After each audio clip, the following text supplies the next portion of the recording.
on to the 15-minute forum today, which is managing practical work and group work. Now, I did include group work because I know not all of us have practical subjects, but I think all subjects have an element of kind of group work in them.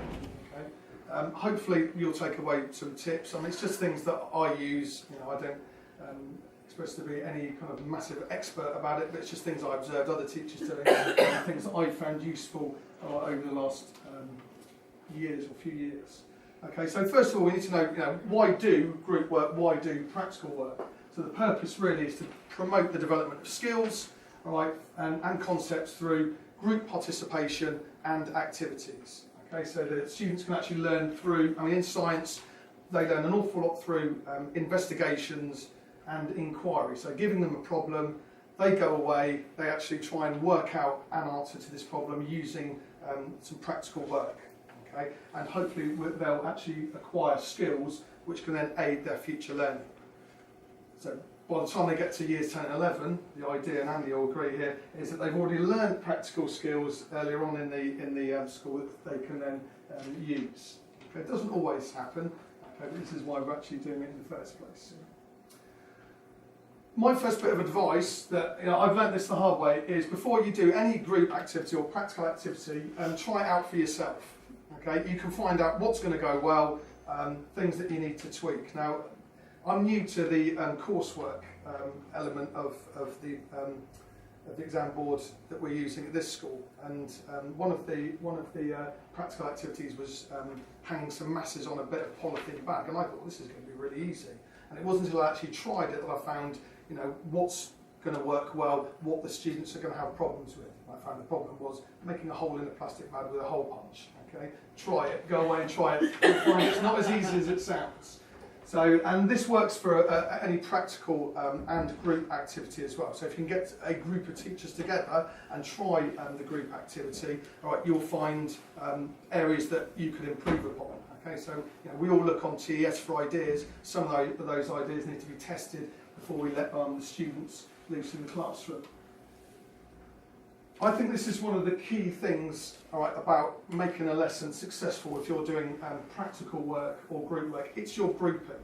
Now, I've done lessons where I've allowed students to work in their friendship groups, which can work. Okay, sometimes it will work, sometimes you might be lucky. But I've now got to the stage I will actually put students together in groups. So my seating plans will be based on who works well together as a group. And in the past, what I've also done, the seating plans that we use at this school are fantastic. In previous schools, I've had seating plans which I've colour-coded. All right, so I'd have one group that was the purple group, and then when we did practical work, they would just go and sit with that practical group. Using the technology that we've got at this school, all right, I tend to take a photo and actually display that. They will know what group 1 is, what group 2 is, what group 3 is, what group 4 is. When I think about the groups, I always think about, myself within a group. Everyone wants a place within a group. You don't want to go in a group of people and feel that you actually can't really do anything or provide any input or put some kind of positives on into the group situation. So when grouping, we do need to be very careful about who we're putting together. We know some students are going to be really active in a group situation, some are going to be less enthusiastic or reluctant to actually participate. So it's I think it's important to first of all get to know your students. You know which students are going to work together well. You know which students are probably going to take a lead within a group or practical situations. You'll know which students are probably quite good at organising apparatus or making notes or recording data. So I've thought about who's going to be the leader, who's going to be the organiser. I talk about the engineers. The engineers are going to be the ones maybe doing it. Okay, the explainers.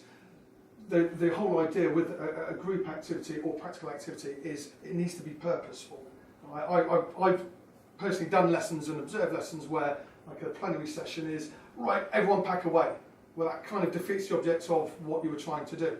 We need to make sure, and this comes in with your planning, make sure that your group activity, you've allowed time for, at the end of it, rather than a mad rush to get everything packed away, to be asking questions about what they've learnt from the activity, what skills they've acquired from the activity, what they could improve upon if they were going to do the activity again. So this is an example of what I would actually show the students. I wouldn't obviously include some of the levels on there, okay, but you know, it's clear then, and there's no arguments about who's going in what group, who's working with who. So you're identifying students, putting them together, okay, based on the skills. You know, it doesn't necessarily mean that you've got to sort of mix up and have boys and girls mixed together in groups, because sometimes within the dynamics of the group that's not necessarily going to work. And I think we need to be quite flexible as well with our groupings as well. So some classes, you know, once you've got to know them, it might work. Other groups, it might not work particularly well. Things I've used in the past for less enthusiastic students is maybe give them a skills card which actually highlights what their skills are within that group. Okay, just to kind of remind them about what they could actually be doing within that area. Okay, within that group, what they can actually bring to that group. Because as I said earlier, is we all want a place, we all want to feel kind of worthwhile within any group activity. I've also used step-by-step instructions. Now, if I'm doing the practical work, I would tend not to give them a method which they just then blindly copy down. Okay? Any method that they'll write in their books, the students will actually have some sort of input in. All right? So any method which is just me giving them a method, and we have quite a few in science where they've just got to follow some instructions, like many other subjects. You can actually give them step-by-step instructions. You could use some picture cards for some less able groups. One of the issues we have in science is students not being familiar with sort of technical names for certain apparatus. So to actually show them a picture of it helps them then to identify what apparatus they're using and obviously how to set it up in the first place. I've said displaying methods, and quite often I'll just display the method on the board if it's one they're just kind of following. Or I've also used interactive practical instructions where on the board it's kind of doing the practical as the students are doing it, so it's quite visual. So there's one that I've used which is testing leaves for starch, where it's quite a complex method for the Key Stage 3, so actually showing them what they need to be doing, what they're using the particular apparatus for. This is one I used the other day, and you'll recognise this one. This is basically growing cultures of bacteria. And what I actually did, I didn't give them it like that. I cut it up, got rid of the steps, gave it to them as a starter. Okay, which was, well, have a look at this, see if you can logically put it together in some sort of sequence. And then once they put it together into a sequence, right, then we use that as the method, right, and they work together in their groups to actually produce a culture of bacteria, which currently is growing in the prep room. It's E. coli, so it's fine, very safe. Now, one of the issues we have in science is naming apparatus. Okay, so we're going to do a little activity now. Okay, what I'd like you to do in a group, if you want to, but I haven't put you together into groups, is see if you can name what these pieces of apparatus that the kids have told me that they're called, or describe them, what they could be. Okay, now Mr. Hall's not allowed to join in on this. Okay.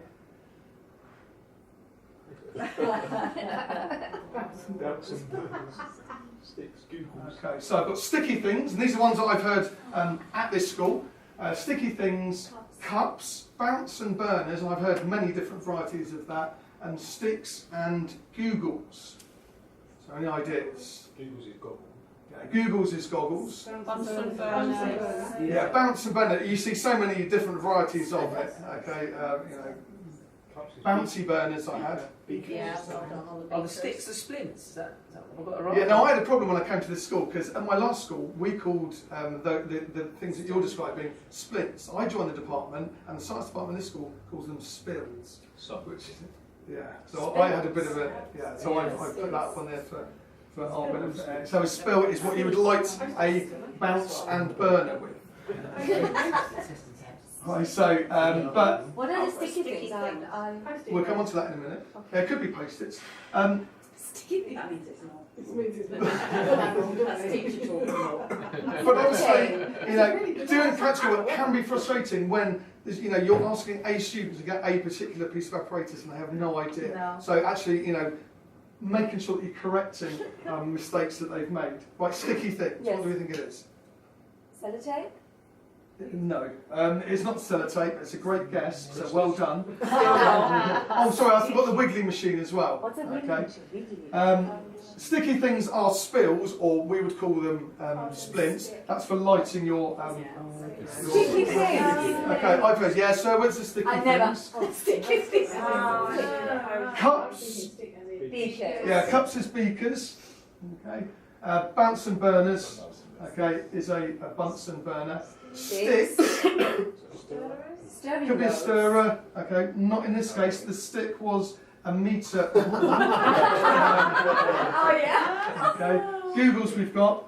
I've now started calling them Googles annoyingly, right? So that's probably where that comes from. And wiggly machine. Okay, I've been using the wiggly machine today. Okay, can't you tell? But I've been using the wiggly machine today. All right, the wiggly machine, Andy, it is an oscilloscope or a cathode ray oscilloscope. It's the machine that goes peeing in hospitals. Yeah, it's with the wavy line. Okay, it produces a wiggly line. But this is the issue that some of the students have. You've set them on practical work. They have no idea what the apparatus is that you're using. So what I'm saying is basically a picture is going to help them, and like a series of a method with pictures on. It's going to help them to actually set up their apparatus. As I said earlier, packing away is not a plenary. That isn't my line. I heard that somewhere, and that's kind of stuck with me. I thought that's great, yeah, because quite often I found it difficult at this school adjusting to 50-minute lessons from an hour lesson. So you know you've tried out your practical. You know the practical now is going to last 50 minutes. Help. You have to adjust it to make sure that first of all the students know what they're doing, and for you to have time at the end to make it a worthwhile course. Okay, so questioning them, what have they found out from their investigation? What skills have they got from doing this group activity or doing this group work? So, sorry, I forgot about the improvements. Okay? Now, I always think we should evaluate things that we've done, and I do try and encourage students to make sure, because you know, if I've come up with a method, it's never going to be perfect. Like things that I do, obviously, you can see, it's never going to be perfect. So we always think about ways that we can improve it. So this is where I think you can get into your sort of question and answer, right, with the students. You know, they've been doing the practical work. They've obviously been kind of involved in it. What are they finding difficult? Right? And this helps them then when they do their practical work in years 10 and 11, when they do their coursework, because quite an aspect is to actually think about errors that they might have in their measurements and problems when they're actually carrying out the experiment. Now, I know it's a 15-minute forum, but I think I've kind of... No, not just on it. Is that just on, is it? Yeah. Okay. Any questions? Do you insist on, or you try to insist on them using the correct language? Always use the correct terminology, Yeah. because it does irritate me when they call it the wrong thing. I find it funny, but sometimes the amusement after 17 years becomes wears a bit thin, doesn't it? And they do have to use it, don't they? Yeah. Do they have to use it in exams? Do they have to be able to? I mean, it's subject-specific terminology. No, I mean, in your not subject, related you would make sure that they're using Correct. the correct language. Yes. Yeah. So I think in the science lab or any other practical subjects, arts, they're going to need to make sure they're using correct terminology, because what it shows is a level of knowledge and understanding for that subject. Okay, I don't think you can carry out practical work if you're unfamiliar with the apparatus. But obviously, it's kind of gradual lead into to actually using it. We start off in year 7 with the basic equipment. Strangely, by the time they get to year 11, they've forgotten all of it. Okay, but in the labs, we have all the drawers labelled with what's in there. Previous schools, I've actually had pictures of the apparatus on the outside of the cupboards as well, right, so the students then can get an idea of where stuff is. I think the issue we have with students is they actually get used to being in one science room where they know where everything is, and if they move groups or they have several science teachers, all of a sudden they're in a new room, don't know where anything is. Okay, so actually having a picture there does help. I think supporting that correct terminology is cross-curricular, isn't it? Yeah. It doesn't matter where you go, you always find a student saying, "Oh, I can't get thingy to do what's we call it, or thingy, or whatever." Yeah, but I think we're all guilty of doing that throughout our lives, aren't we? We call it thingamies or what's it, so we can't remember the name of it. But obviously within classrooms, I would make sure I insist on that. Yeah, insisting on them using that. I mean, it's all linked up to communication and demonstrating learning and everything else, isn't it? Which Asking is key. Asking a question without saying sort of thing or whatever. Yeah. I mean, you know, I've put students in charge of particular pieces of apparatus as well, because one of the issues is sometimes spending time on getting the stuff set up. So I actually put students in charge of, say, giving out the beakers, right? So one student will then go out and give the beakers. Or even a starter, I've given this list of apparatus, go and collect this. So it'll be your equipment list for your practical. You need one beaker, you need one gauze, you need one tripod, so they would actually go away and actually find that as well. So that kind of I think maybe a useful way to start your lesson is actually to get your apparatus there. Because I mean, I was moaning, well, I wasn't moaning, I was saying today that I've taught 6 lessons, and actually a few of those were practical, and to get a practical set up, if you've got the lesson off before, it's easy. You can actually put the stuff out on the desk ready for the students, but in reality that's never going to be the case. Right? You're always going to need the students to be able to find it. It is nice when you've got time where you can spend the time putting it out for the students, but again, we don't really want to spoon feed them so they just sit there passively and expect it to happen all the time. Some groups it's useful because they can get straight on with the work rather than poodle around for 45 minutes trying to find a beaker or a sticky thing. Okay, Anybody else? any other questions? Thank you very much. So.